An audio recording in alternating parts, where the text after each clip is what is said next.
Hey YouTube, I run a series of workshops on bike repair and maintenance. I always get this question, which brand of oil do I recommend for lubricating the bike chain? There seems to be a bit of an obsession about this. People see their chain as dirty, they degrease it or clean it somehow, then it's dry, then they add oil, and then it gets this kind of dirt and gunk around it. And then you know, this keep going over and over. You do need to clear the gunk. That gunk, it's like debris, mud mixed with oil, and it will damage other parts of the bike, like the cassette or the chain itself. So first of all, to clean it, I use degreaser like this, and that explodes into like a foam. You need to make sure you don't get the foam in other parts of the bike, like in the hub of the wheels or in the bottom bracket, because these ball bearings allow the wheels and the pedal arms to move.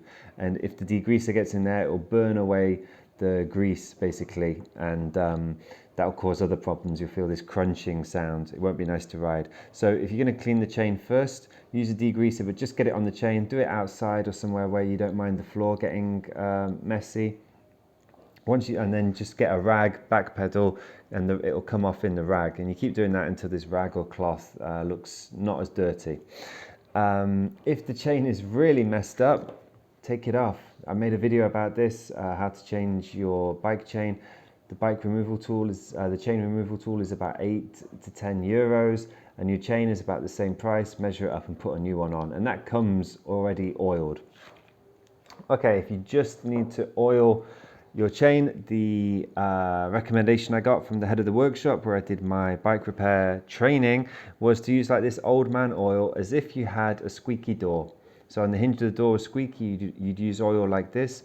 Often you just have to get the container empty, or it's full but you need to replenish it, and then it comes in a bottle like this. So this is like your bog standard oil that you'd use at home. This is the one I use on my bike chain, because it's just the right consistency. I'll think of the word in a minute, of what the thickness of oil is.